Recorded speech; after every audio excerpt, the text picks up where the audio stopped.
y agradecer a todos ustedes que contra las inclemencias del tiempo se acercaron y están acompañándonos y bueno, y nos dan entusiasmo para seguir.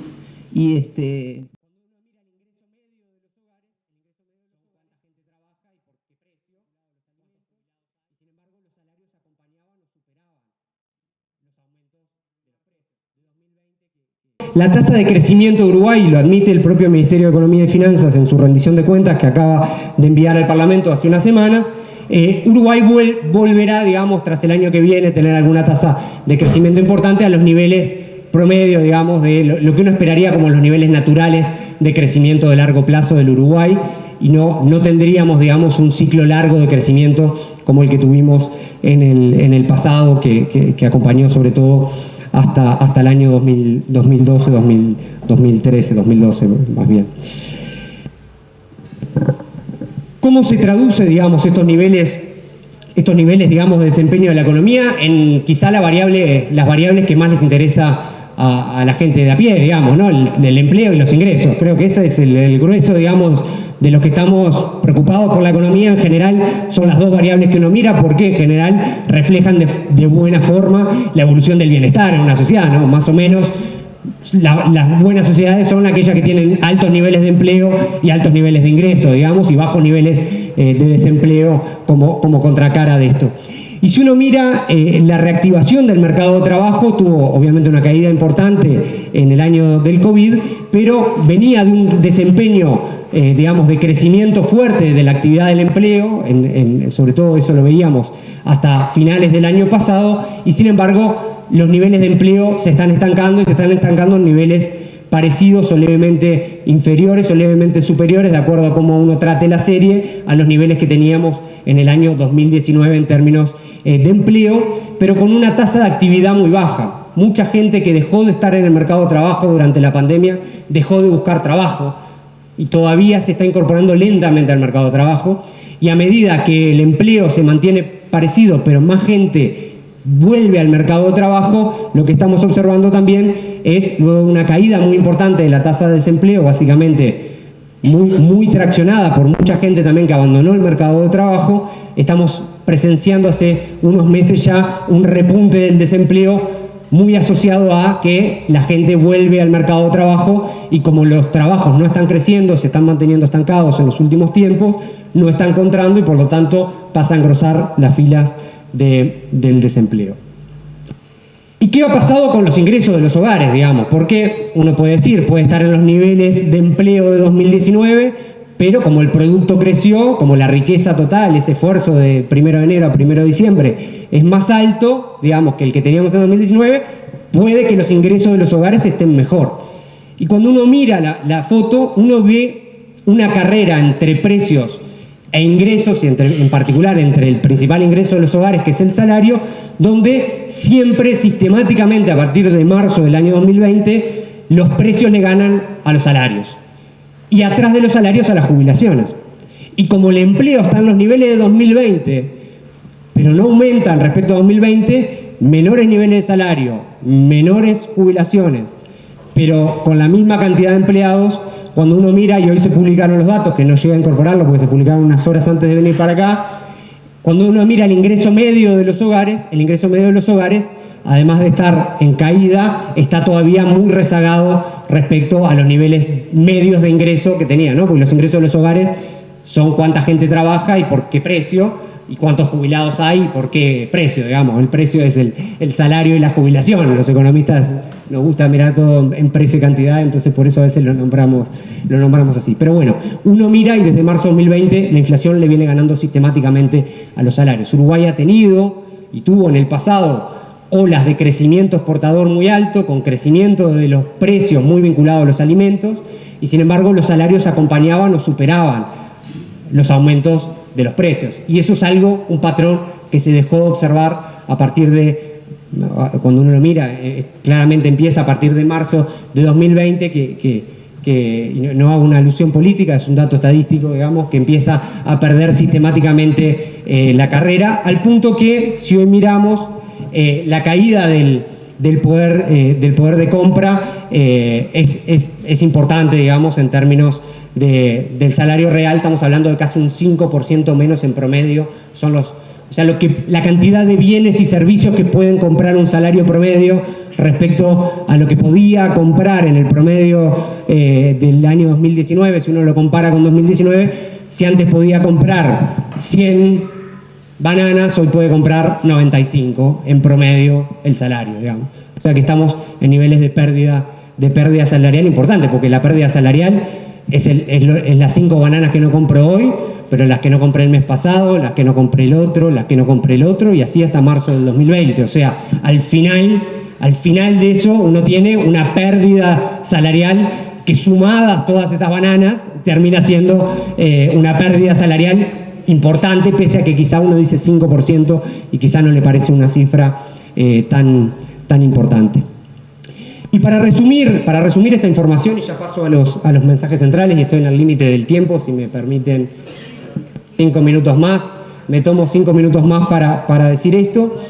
Si uno mira el crecimiento del producto, uno puede tomar un indicador resumen de cuánto aumentan, entre lo que aumenta el empleo y lo que aumentan los salarios y las jubilaciones, y entre lo que aumenta, digamos, el producto, la riqueza del 1 de enero al último día de diciembre.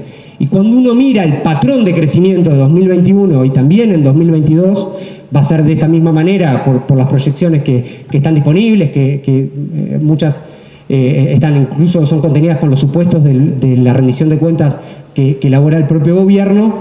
Esta cuestión de que los salarios corren por atrás a los precios y que el empleo se ha mantenido en niveles similares a los de 2019, ha generado, con jubilaciones y salarios más bajos, que pese a que el producto ha crecido de forma importante, estábamos hablando, hoy ya estábamos 3, algo por arriba, 2,9 perdón, por arriba, pero vamos a terminar estando bastante más alto que eso por las proyecciones de crecimiento que tenemos este año y el año próximo. Por detrás la masa salarial, o sea, cuánto de esa plata que se genera entre el 1 de enero y el último día de diciembre queda en los bolsillos de trabajadores y jubilados y pensionistas, la masa salarial está disminuyendo, o sea, está aumentando a menor ritmo, por lo tanto está disminuyendo el peso que tiene en el conjunto del producto, y es uno de los principales indicadores de concentración o del nuevo patrón de crecimiento que ha tenido el Uruguay, y que está muy asociado a un patrón agroexportador con rentabilidades récord a nivel internacional, pero con niveles, digamos, de apropiación por parte de la masa salarial relativamente bajos. Último indicador, tema pobreza, un tema bastante discutido en la prensa. Ya no estamos hablando lo que es el conjunto de la población, sino al porcentaje que no le alcanza para cumplir con las necesidades alimentarias básicas y las no alimentarias, que eso es la pobreza, lo básico que tiene que tener cada hogar. Uruguay tuvo un repunte en la pandemia en 2020, y pese a tener ya niveles prepandemia en términos de ingresos, la pobreza también viene corriendo de atrás, o sea que hay un número más importante. Estamos diciendo que en 2021-22 sigue habiendo niveles más importantes de pobreza, pese a que somos un país más rico que el que éramos en 2019. O sea, esa es una paradoja del crecimiento en la que estamos insertos, o del patrón de crecimiento en el que estamos insertos durante estos años. Y un zoom en particular dentro de la pobreza es la pobreza infantil, que ha estado también en discusiones. Básicamente ahí hubo un anuncio equivocado de la directora de la asesoría macroeconómica y la ministra de Economía, que dijeron que había bajado la pobreza infantil respecto a 2019, y que efectivamente tuvieron que admitir que eso no es así. Uruguay todavía tiene niveles, igual Uruguay viene de niveles de pobreza infantil que requieren un conjunto de políticas ambiciosas y una agenda de transformaciones más importante, pero eso le corresponde, son 5 pesos aparte. Por lo tanto, para concluir, les pasaba ahí que tienen que imaginar el final de lo que dice cada uno, porque veo que justo en esta parte es importante el tamaño de la pantalla, pero para resumirles, quería resumirles algunos telegramas, mensajes centrales que me parece para fijar ideas de tanto dato de la presentación que se los voy a dejar. Primero, que tras la pandemia Uruguay enfrentó un escenario externo que fue muy favorable, ¿no? O sea, los precios de exportación y las exportaciones han sido récord. O sea, realmente el escenario del contexto externo tras la pandemia, con el shock en los commodities y luego con la guerra de Ucrania, han sido un escenario muy bueno en términos de precios internacionales y de nuestros productos exportables. Los términos de intercambio, que es la relación entre el precio de lo que exportamos y lo que importamos, pese a que subió el petróleo, mejoraron también de forma muy importante. O sea, la rentabilidad del sector exportador, y en particular dentro del sector exportador, el agroexportador extrarregional, récord, muestran justamente, son, digamos, la otra cara de esta situación, digamos, de contexto favorable. Y tenemos una paradoja que les ponía por ahí, que hoy que se publicaron los datos. Si uno mira el ingreso promedio de los hogares del interior, está la serie que miré, más para atrás había que mirar, del año 2014, para encontrar un ingreso promedio de los hogares por debajo del actual. O sea, estamos hablando de los mejores años de rentabilidad agroexportadora de la historia de este país, y estamos hablando de niveles de ingreso promedio de los hogares en el interior, que uno es la primera intuición, que uno piensa que ahí es donde primero se ve el derrame, la dispersión de esos recursos, y uno mira una paradoja también del patrón de crecimiento, que ni siquiera el promedio de los ingresos de los hogares del interior del país no solamente no se recuperaron a 2019, sino que están atrás del año 2015. O sea, están muy atrás, y además hoy, con perspectiva cayendo, habrá que ver cómo actúan los ajustes que se van a realizar ahora en el mes de julio. Entonces el PBI se recuperó a niveles superiores a 2019, pero la apropiación del mismo, que un aproximado de eso puede ser la masa salarial por parte de trabajadores y jubilados, está muy rezagado, la pobreza está rezagada, el salario real lleva perdiendo 4,9 respecto a marzo, que fue del 20, cuando empezó a caer. Las jubilaciones y pensiones también corren por detrás porque se ajustan vinculados a los salarios, y la recuperación del empleo, que venía a ser la línea mimada, digamos, de las estadísticas, y que a muchos nos entusiasmaba en el sentido de que, bueno, nosotros, no sé, todos los que hacemos economía, cuando uno ve que el empleo viene creciendo, uno se pone contento. O sea, ve que hay más gente que puede conseguir trabajo, y uno venía esperanzado, pero con los fundamentos macroeconómicos del modelo de política económica actual, claramente encontraron su techo, digamos, en el corto plazo, y hoy ya están en niveles, insisto, de estabilidad, al menos en este tiempo, y en niveles relativamente bajos, pese a además tener niveles salariales 4,9% por debajo. Y los últimos telegramas vinculados a rendición de cuentas, para tener una idea, la mejora fiscal del resultado primario, gobierno central BPS, que previó el gobierno respecto a 2019, si uno compara la mejora fiscal 2019-2023, voy a hacer las cuentas, la mejora es de 0,7 puntos del producto, pero el recorte entre lo que ahorra de transferencias por jubilaciones el gobierno y lo que recortó en masa salarial es 1 punto del producto. O sea que el grueso también de los ajustes de las cuentas públicas, el grueso del ajuste de las cuentas públicas estuvo sobre todo por el lado del ajuste en salarios del sector público y en transferencias por jubilaciones vinculado a una política, digamos, de no recuperación del salario real. Y para tener una idea, esta rendición de cuentas también se está hablando mucho de partidas que se recuperan, que se asigna tanto, y 250 millones de dólares para esto, para aquello, pero hay una lógica de economía política en esas asignaciones que cuando uno la ve también es muy clara, que básicamente son partidas incrementales que no logran en ningún caso en general compensar los niveles que tenían en 2019, y ahí puse 2 ejemplos que me parecen muy claros.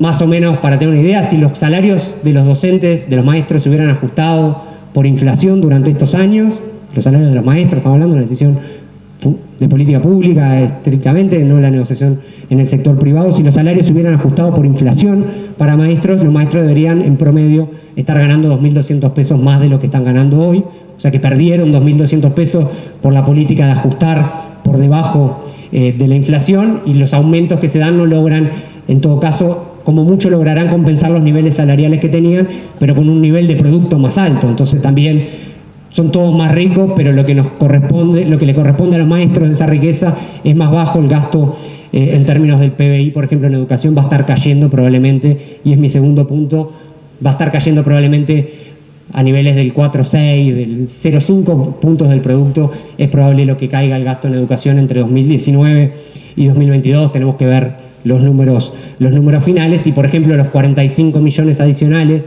que se dicen que van para educación, que efectivamente van, no compensan 100 millones de dólares de pérdida que tiene el sistema educativo respecto a 2019. Pero insisto, 100 millones tiene respecto a 2019, pero el país en el que vivimos hoy es un país más rico.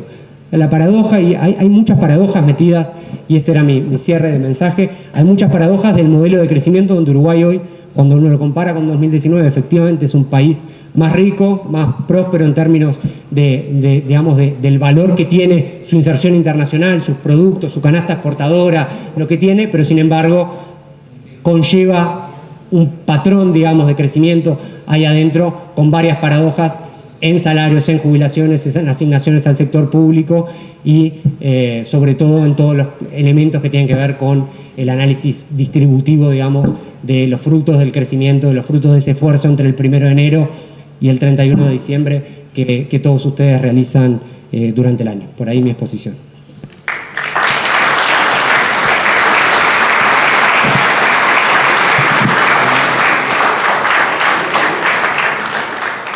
Buenas noches, gracias por la invitación. Yo no traje el PowerPoint, así que lo mío va a ser un poco una conversación. Hace como 22 años, cuando estaba empezando mi vida académica, escribimos un artículo, un paper con Juan Andrés Moraes, un colega, que se llamaba Parlamento y Gobierno en Uruguay, apuntes para una teoría del ciclo político. Y ahí lo que mostrábamos era que la democracia uruguaya funcionaba de manera muy regular, ya en el 2000, ¿no? A pesar de que teníamos infinitamente más problemas de los que tenemos ahora.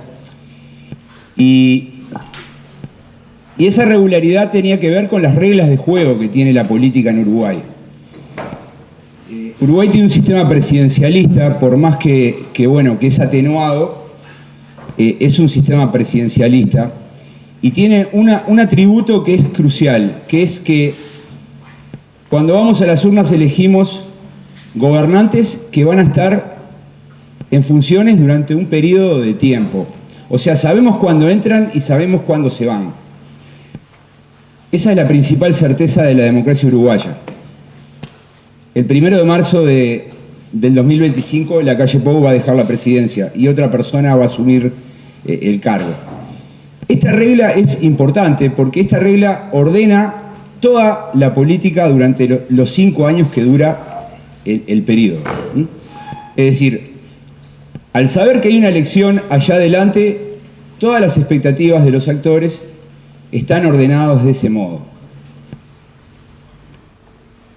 Uno lo puede ver muy claramente en cosas hasta institucionales.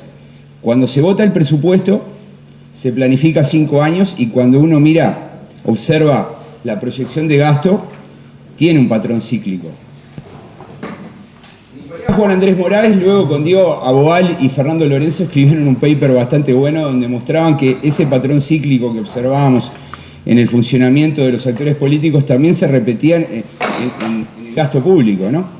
Por lo menos hasta la llegada del Frente Amplio en el gobierno, o mejor dicho, hasta Alfi, porque Alfi no reprodujo ese patrón, pero como que desde 1943, creo que ellos tenían los datos desde 1943 hasta el año 2002, 2003, el gasto público era un gasto procíclico, ¿no? A medida que se acercaba la elección aumentaba el gasto y el siguiente gobierno tenía que ajustar las cuentas.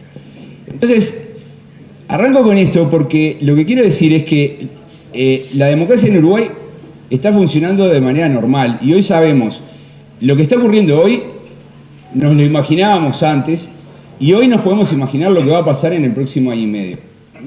Esto es lo primero. El hecho de que tengamos un patrón cíclico no quiere decir que sea aburrido, sino que cada ciclo tiene sus propias características y atributos. Este gobierno va a ser recordado por la pandemia, yo no tengo dudas. Más allá de que, bueno, de que haya otras cosas fantásticas que tenemos que investigar. Recién Santiago mostró esta paradoja, ¿no? Un país creciendo, pero con una distribución empeorada, ¿no? O sea, donde, bueno, alguien se está quedando con las ganancias, con la riqueza, ¿no? Entonces, todo eso será estudiado, pero yo creo que el detalle central ha sido la pandemia. Lo que nosotros nos imaginábamos que iban a ser 2 años muy intensos, con mucha discusión, lucha en la calle, ¿no? Con mucha discusión pública, bueno, fueron 2 años amortiguados, donde, digamos, la actividad pública estuvo absolutamente atenuada. Y digamos que en ese ciclo el corte para mí es el referéndum, ¿no? El referéndum es como que marca un antes y un después. Antes del referéndum está la pandemia, después del referéndum está la normalidad.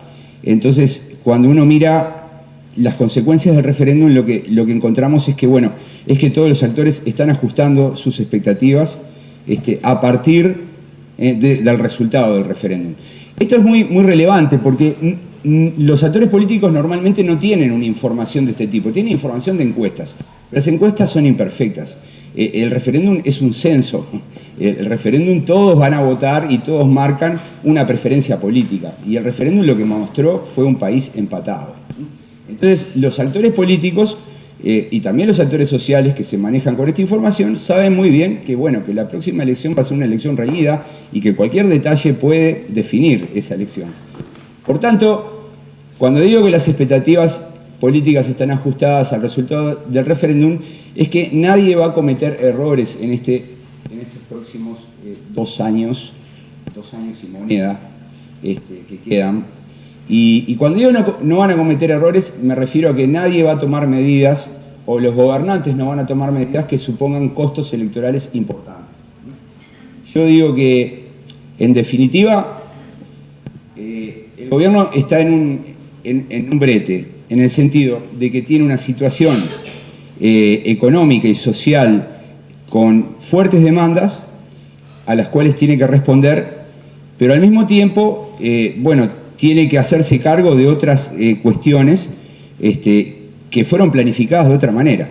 Por ejemplo, la recuperación salarial fue planificada para el último año, ¿no? El año electoral.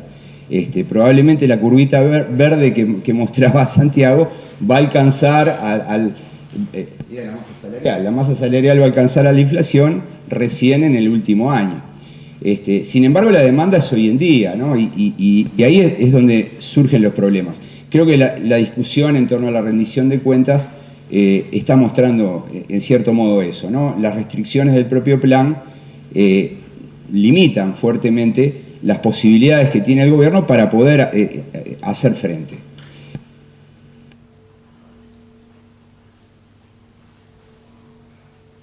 Esta situación, por tanto, lo que va generando es que ese ciclo esté mostrando también una pérdida de la popularidad del gobierno.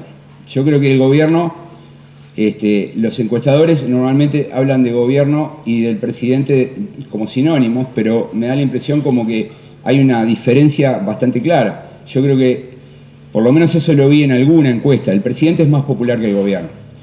Es más popular que el gobierno por varias razones, porque el presidente, bueno, es una persona joven, tiene una forma de declarar públicamente muy inteligente, tiene recursos. Hoy, por ejemplo, hizo algo que no lo esperaba nadie, que fue, creo que Tabaré lo había hecho en el 2005, pero hoy la calle Pou fue a la sede del Frente Amplio.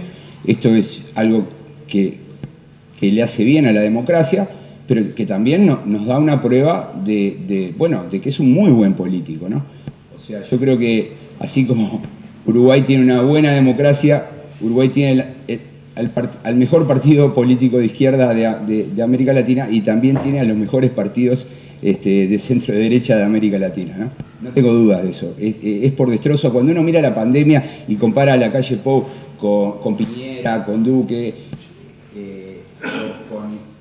con la mayoría de los presidentes conservadores, bueno, Lacalle Pou fue infinitamente mejor. Fue capaz de crear conceptos, explicar, convencer a mucha gente con lo de la libertad responsable, tuvo productividad política. Y eso para un politólogo no puede pasar inadvertido, hay que reconocerlo.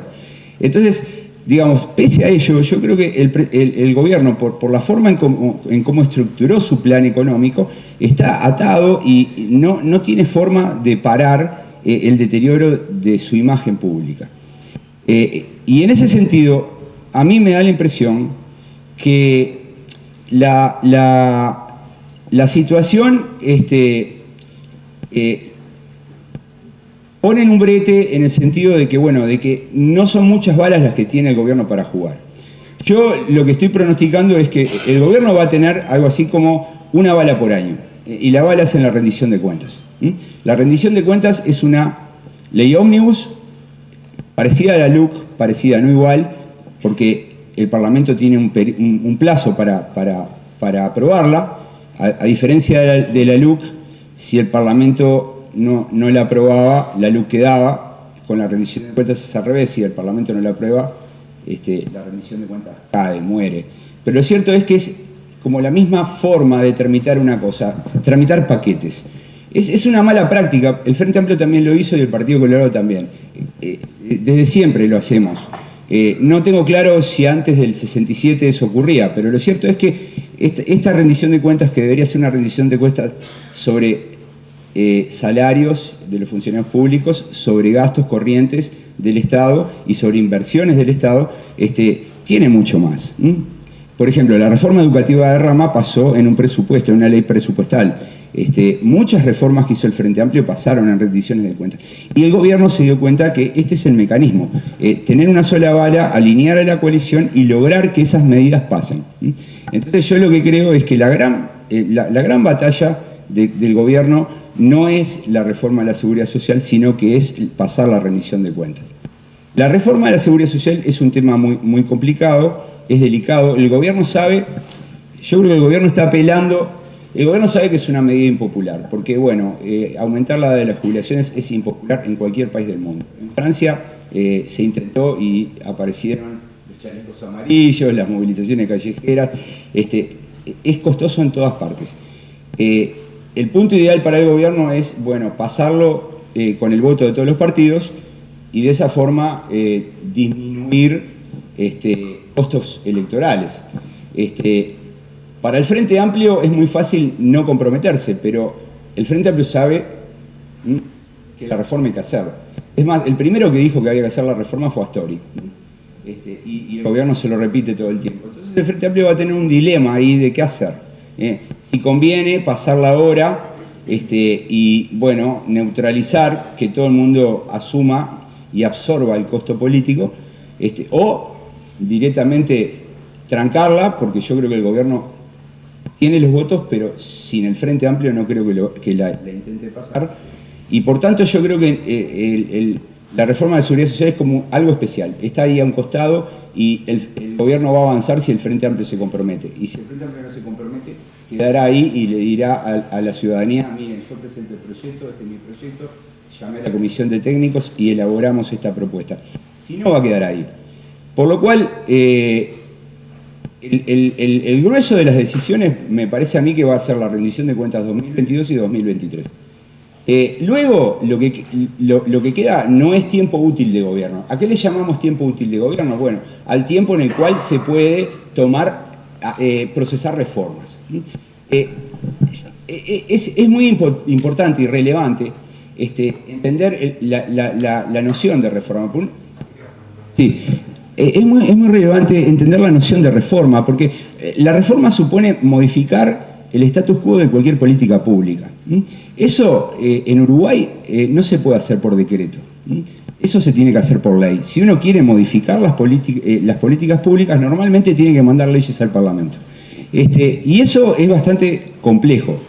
Eso no quiere decir que el gobierno no administre, no conduzca. Es decir, el gobierno, el Estado tiene una inercia, funciona, los funcionarios van a trabajar, hacen las cosas, las jubilaciones se pagan, los salarios públicos se pagan, los servicios se prestan. Eso no requiere innovaciones, eso es rutinario. Es decir, que un gobierno perfectamente puede estar durante un año, 2 años, 3 años, sin tomar medidas, sin modificar las políticas públicas. Simplemente puede administrar y puede ahorrar aquí, allá y hacer algún tipo de modificación. Por ejemplo, cuando llegó el gobierno, un decreto redujo el gasto público en 15%. Eso redujo el presupuesto de todos los ministerios. Esa es una medida administrativa, pero que afecta los resultados. Ese tipo de cosas lo puede hacer el gobierno. Lo que no puede hacer el gobierno es modificar las políticas públicas, porque si yo quiero cambiar, no sé, cualquier clase de política, ¿no? La política, aspectos de la política de salud, aspectos de, no sé, de la política universitaria, de lo que se me antoje, tengo que enviar un proyecto de ley al Parlamento. Y bueno, y los proyectos de ley en el Parlamento son complicados si suponen costos electorales. Entonces, los costos electorales van empaquetados en la rendición de cuenta y ahí es donde van a pasar. Por otro lado, yo creo que Uruguay tiene un problema con las coaliciones, ¿no? Esto lo venimos señalando hace años. Lo que pasa es que estuvimos 15 años sin gobiernos de coalición. El gobierno del Frente Amplio fue un gobierno de partido, ¿no? Absolutamente de partido, por más que el Frente Amplio en sus estatutos y sus documentos dice que es una coalición y un partido. Bueno, una coalición y un movimiento. En realidad se comporta como un partido, pero los gobiernos de coalición tienen el siguiente problema. El sistema electoral uruguayo no es amable con las coaliciones. No es amable desde la década del 30, cuando se pasaron las 3 leyes de lemas, porque bueno, en la década del 30, en plena dictadura terrista, los colorados ballistas y los blancos independientes, con algunos sectores de izquierda, pensaban armar un frente común. Para eso necesitaban de un acuerdo de unidad y presentarse, pero al crear las leyes de lema, es decir, esta idea de que cualquier actor político que quiere participar de una elección tiene que funcionar como un lema. El lema es una categoría jurídica, es la categoría, la razón jurídica en términos empresariales, ¿no?, que asume un partido político cuando va a una elección. Y las coaliciones no tienen lugar, porque las coaliciones, los partidos políticos que integran las coaliciones, cada cual tiene su lema y están obligados a competir de manera separada. Esto no pasa en Brasil o en Chile. En Brasil o en Chile las coaliciones pueden competir. ¿Por qué pueden competir unidas? Porque no todos los partidos están obligados a tener candidatos presidenciales. Entonces, cuando uno mira Brasil, perfectamente se da cuenta de que, bueno, de que el partido de la socialdemocracia brasilera puede no presentar candidato a la presidencia, lo presenta en fórmula con Lula como vice y acompaña una fórmula común. Es decir, el sistema electoral brasileño es amable con las coaliciones, el uruguayo no.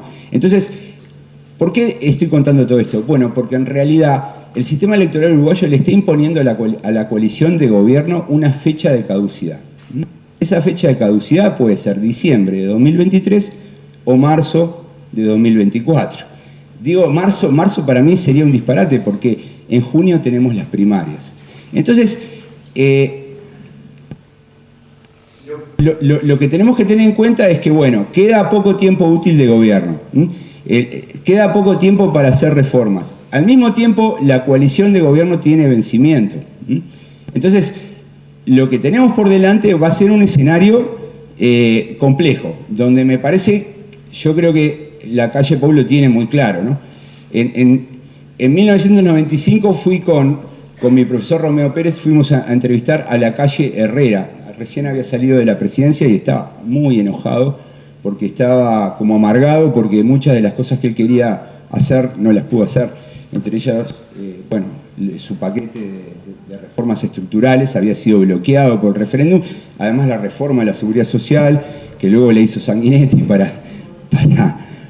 Pero bueno, y él nos dijo una cosa que, bueno, después se lo escuché decir en varios lados, pero a mí me lo dijo ahí, era la primera vez que lo escuchaba. Él dijo: cuando uno gobierna, el primer año es de oro, el segundo es de plata y el tercero es de bronce, y el cuarto y el quinto, olvídate. Sí, lo dijo. Eso está escrito en un librito que el Instituto Manuel Oribe publicó, que me lo regaló, lo tengo guardado. donde narran todo lo que los blancos hicieron en el gobierno entre el 90 y el 95. Y ahí, bueno, queda muy claramente, digamos, expresado esta idea, ¿no? Entonces yo creo que Lacalle Pou sabe bien que este año, digamos, este año y pico de vida útil que le queda es bastante complicado, es difícil de transitar. Entonces acá es donde entra, digamos, la responsabilidad del Frente Amplio, ¿no? Porque el Frente Amplio, digamos, yo veo como que después de haber pasado una etapa muy difícil en la pandemia, un poco de desorientación, de haber tenido como un liderazgo un poco polifónico, con muchas voces, uno escuchaba a una, otro. Digamos que al cierre de la pandemia y con la LUC, como que se empezaron a alinear los planetas, ¿no? Porque, bueno, eligió un presidente, el presidente tiene mucha legitimidad, que es Fernando Pereira. Adentro en las municipales renovó las dos principales intendencias. Ahí aparece Carolina Cose y Orsi, que al mismo tiempo se posicionan como candidatos importantes. El Frente Amplio consigue junto al PCNT recolectar las firmas, luego va a un referéndum y lo pierde por muy poquito. Entonces, digamos que el Frente Amplio tiene razones para tener expectativas en la próxima elección, ¿no? Ahora, cuando yo digo que entra la responsabilidad del Frente Amplio, porque el Frente Amplio en verdad necesita ganar la próxima elección, pero también tiene que tener algo así como un compromiso con el país, ¿no? Porque hay que pasar esta cañada de 2 años, ¿no? Y entender en qué está el gobierno, ¿no? Yo creo que la reunión de hoy está buena que exista, ¿no? Podemos estar todo el tiempo en una sensación de guerra, ¿no? O sea, de que los dirigentes de ambos bandos están todo el tiempo golpeando, porque falta poco, pero en realidad es mucho en la vida de la gente, ¿no? Y yo creo que ahí la oposición tiene una responsabilidad con el tono que le da a este tramo final de la campaña, del ciclo, ¿no? Yo pensaba, se están cumpliendo 20 años de la crisis del 2002, ¿no? Y yo pensé mucho en los años 2003 y 2004, donde, ahí el Frente Amplio fueron como los años previos a que ganara la elección, y yo pensaba que en realidad ahí había muchas razones para estar duro, ¿no? Para estar enojado, más razones que ahora, ¿no? Porque yo decía, los maestros perdieron 2.400 pesos, yo soy profesor universitario y también perdí una parte, ¿no? Pero veníamos de 15 años donde nuestro salario crecía todo el tiempo, ¿no? Entonces, si en 15 años mi salario pasó de 50 a 100, si yo ahora pasé a ganar 95, mi capacidad o el daño que recibí no es tan dramático, no es tan duro. En el 2002 sí lo era. Y cuando uno mira cómo el Frente Amplio manejó su actividad de oposición en esos 2 años, acá está Carlos Baraybar, que estaba sentado en la Cámara de Diputados, lo hizo con mucha responsabilidad, ¿no? Y sobre todo con una actitud propositiva. Y yo creo que la oposición, además de criticar las cosas que el gobierno puede hacer mal, lo que tiene que hacer es tener una actitud propositiva. Me parece que es lo que necesita el país. Y colocar en el centro de la discusión aquellas cosas que nos cierran, como lo mostraba Santiago, ¿no? Esto nos cierra, ¿no? Pero me parece que la oposición tiene una responsabilidad. Sobre todo cuando la coalición se rompa o se degrade por las urgencias de la competencia, ¿no? De la elección, la proximidad de la elección. Los periodistas durante mucho tiempo nos preguntaban a todos los politólogos cuándo se iba a romper la coalición. Y nosotros, en general, lo que hacemos es tratar de leer y de conocer qué dice la teoría, ¿no? O sea, hay muchísimos estudios, sobre todo en Europa, donde la mayoría o casi todos los países son gobernados por coaliciones, y la teoría lo que dice es que las coaliciones se rompen cuando hay eventos endógenos o exógenos, o sea, internos o externos al país, que golpean fuertemente el funcionamiento del gobierno, ¿no? Pongamos una crisis externa, en 2002, ¿no? La corrida bancaria espectacular que vino de afuera, pero que también tenía causas internas. Bueno, eso hizo estallar la coalición. Yo creo que si el gobierno hubiese perdido el referéndum, tal vez ese era un evento determinante para romper la coalición, pero lo ganó. Entonces yo digo, la coalición va a funcionar hasta que las elecciones les obliguen a desarmarse. Entonces, bueno, en ese proceso me parece que ahí la oposición, el Frente Amplio, tiene una responsabilidad, los actores sociales también, ¿no? Yo no soy de los que se asustan cuando hay movilizaciones, es más, mi sindicato, que es ADUR, estamos en conflicto, y yo apoyo las medidas, pero lo que yo digo es que lo que es importante es entender en qué momento estamos. Está bien la lucha, pero también hay que saber que, bueno, me parece que el gobierno no va a modificar su plan original, y bueno, lo que va a ocurrir es que en el 2024 sí va a haber un aumento de gastos públicos, los salarios van a tener un incremento, y de esa manera van a tratar de competir en la elección.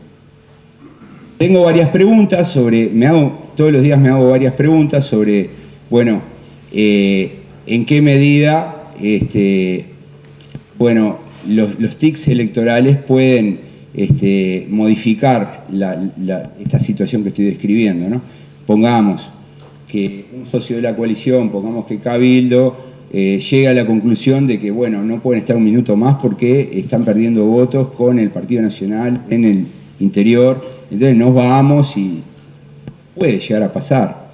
No creo que ocurra, pero puede llegar a pasar. Me pregunto, por ejemplo, en la interna del gobierno hay una lucha incipiente dentro del Partido Nacional entre algunos dirigentes que quieren ser presidentes. Bueno, me pregunto, ¿puede eso afectar el plan del gobierno original? ¿Puede modificar digamos, su proyección del gasto, su planificación? Yo estimo que no. Como que está todo bastante controlado, y bueno, me parece que el escenario es bastante claro. Un año y monedas, pasar reformas empaquetadas en las rendiciones, y bueno, y luego rotura de la coalición y año electoral. Así que bueno, eso es lo que puedo decir. Tal vez me equivoque, pero estoy bastante convencido que eso es lo que va a ocurrir. Gracias.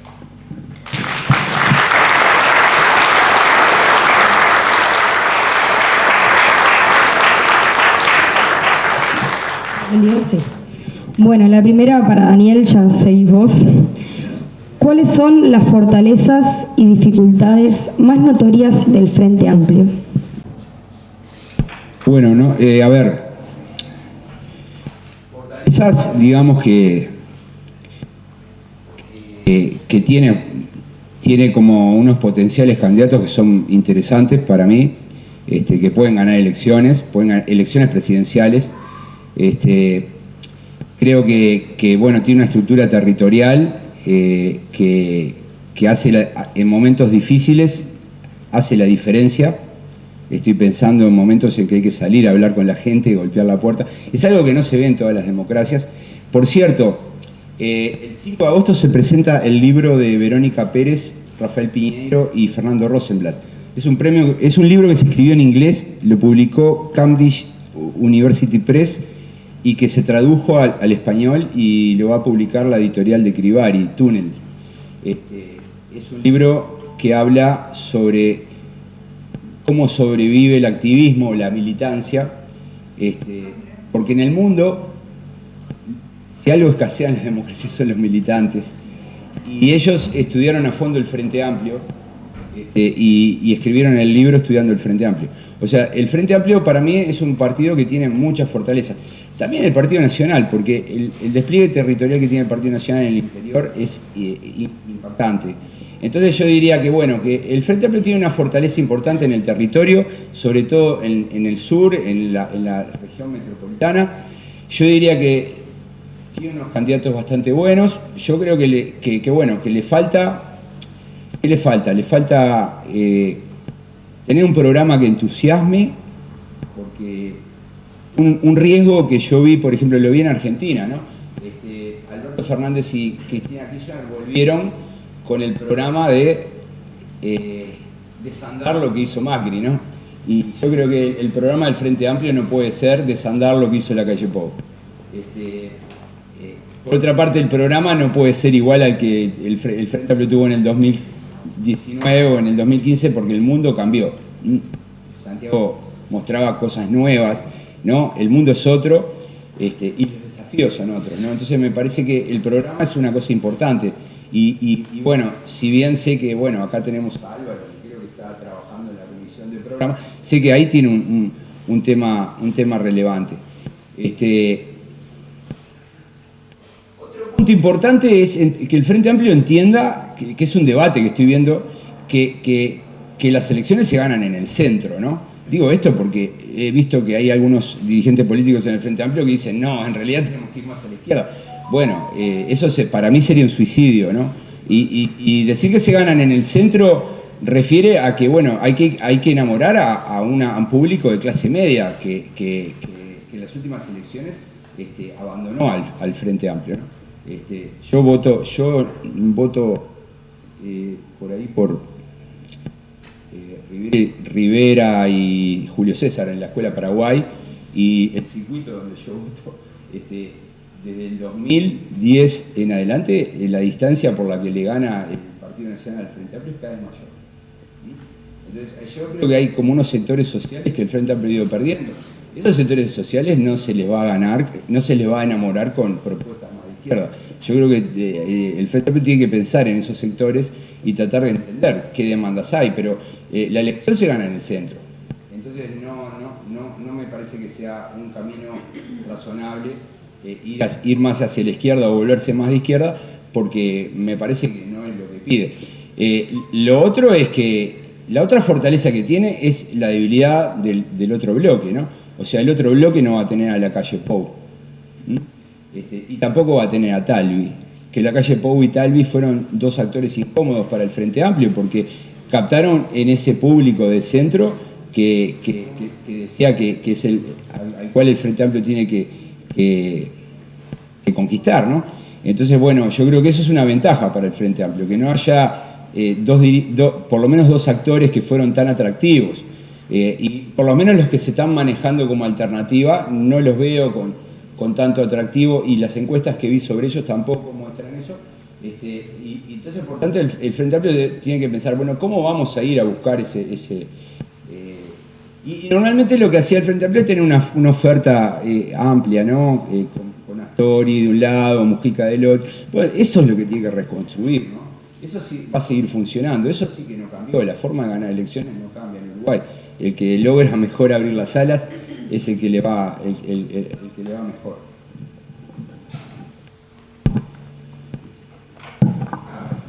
Seguimos contigo, si les parece, y después pasamos. La coalición dura hasta junio-octubre de 2024, pero en noviembre ¿se vuelve a consolidar?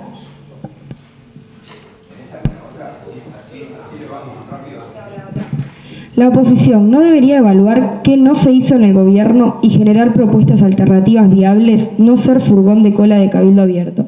Por ejemplo, qué hacer con el 1.000.000 de personas en clearing y las 600.000 deudas incobrables.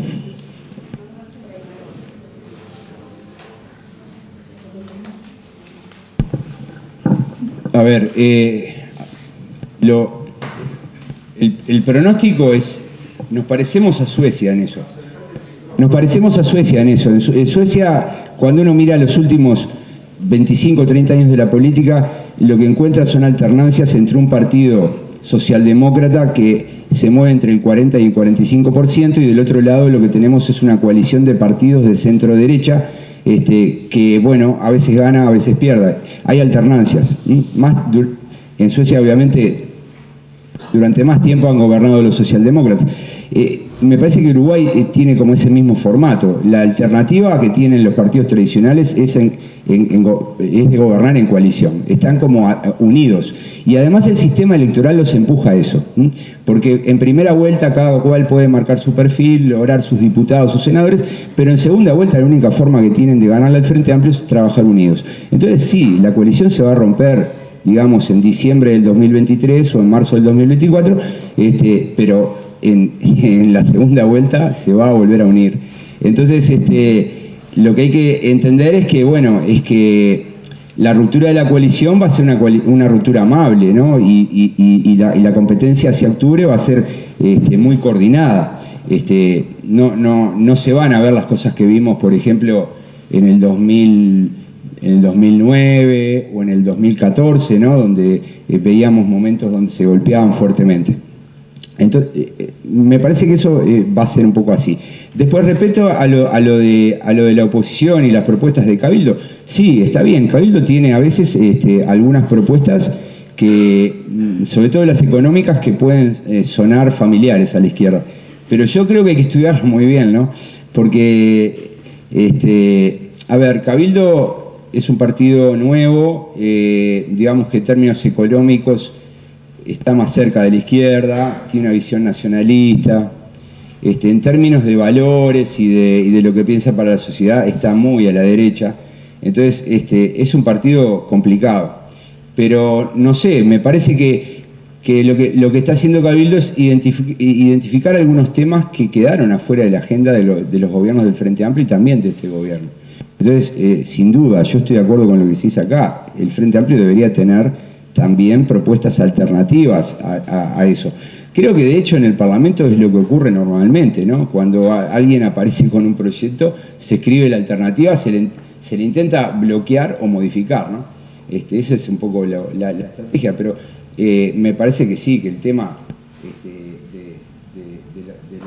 los deudores y de la usura es un problema que además no es nuevo. Es decir, yo creo que la mayor parte del tiempo, desde el 85 para acá, el Parlamento uruguayo ha estado tratando leyes de usura. Carlitos, decime si no siempre había un proyecto de ley de usura en las legislaturas. Desde 1985 para acá, cada legislatura casi siempre tiene un proyecto para legislar sobre la usura en Uruguay.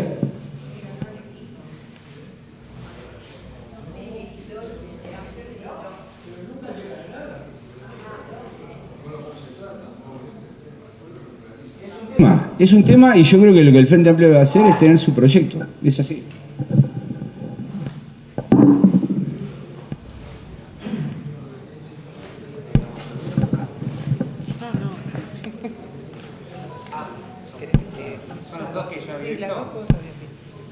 Bien, yo tengo un par de preguntas y así que uno es la influencia de UPM y de la obra, digamos, de la segunda planta. Justo la ley de Murphy hace que pensaba dársela a Álvaro, que lo vi que estaba ahí para decirle, acaba justo de, lo voy a dejar en offside, pero acaba justo de irse.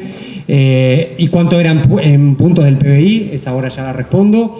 Y la otra, que en la tele han comentado que en los próximos semestres habrá una reducción del crecimiento económico mundial, efectivamente.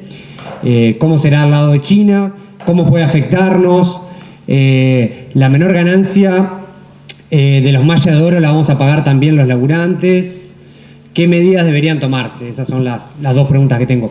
UPM fue muy importante en el proceso, digamos, cuando uno mira los números macro de Uruguay, en particular los números del mercado de trabajo, y sobre todo fue el gran componente contracíclico que tuvo la política económica, o por lo menos la economía uruguaya durante la pandemia.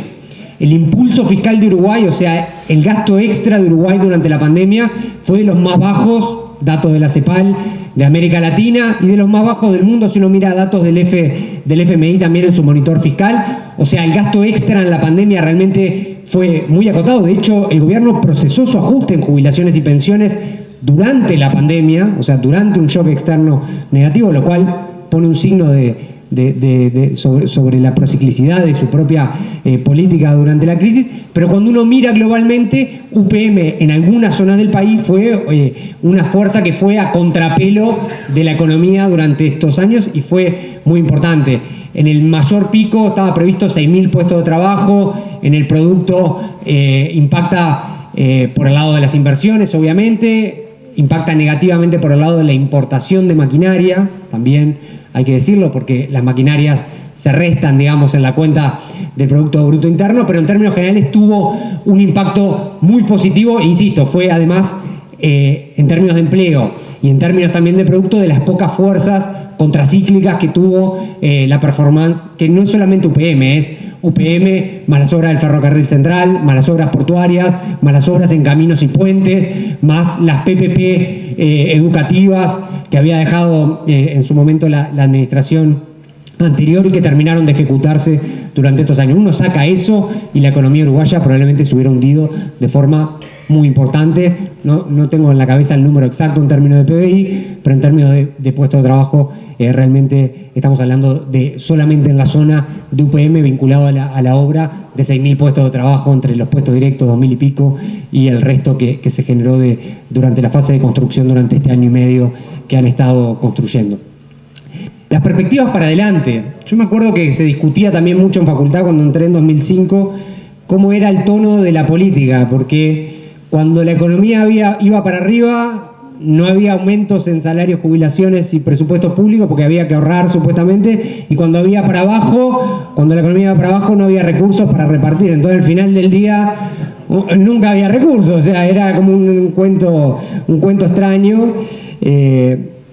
Yo aprendí mal algunas de las cosas de la economía política de los anuncios de este gobierno. Yo tendría que haberles dicho al principio que iba a hablar una hora y ustedes deberían estar agradecidos que hablé media, no haber hablado 15 minutos y pasarme del tiempo. Hay una lógica de la economía política de te saco y te devuelvo, donde claramente está esa tónica de forma permanente y va a estar en los años que vienen de forma muy importante en la recuperación. Yo insisto, volver a los puntos de masa salarial, volver al nivel de salario, volver al nivel de empleo que teníamos en 2019, uno, no devuelve lo perdido en el camino, y dos, se llega a ese punto en un nivel de riqueza general más alto que el que teníamos en 2019. Esa es la paradoja. ¿Cómo nos afecta esto en el futuro? Y la verdad es que la economía mundial está muy complicada. Estamos viendo cosas que no se imaginaban, una segmentación de la economía, una desconexión de Rusia, una tensión creciente entre Estados Unidos y China, una relocalización de la producción en áreas de influencia.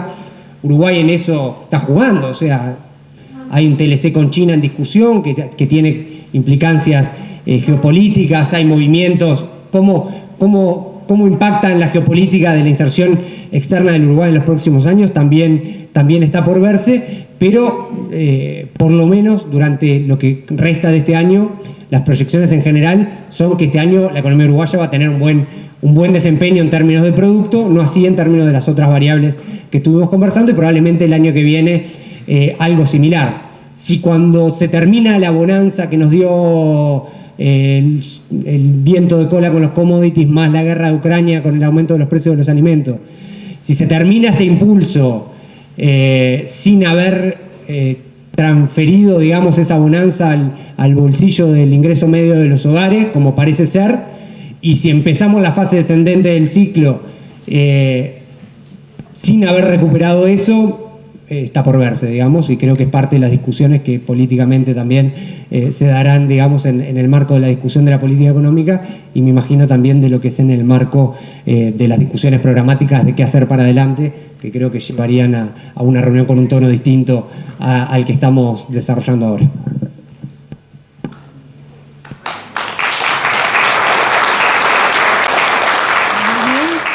Estamos terminando ya con esta reunión y nuevamente agradecerles. Así que muchas gracias, bienvenidos y los esperamos vernos próximamente.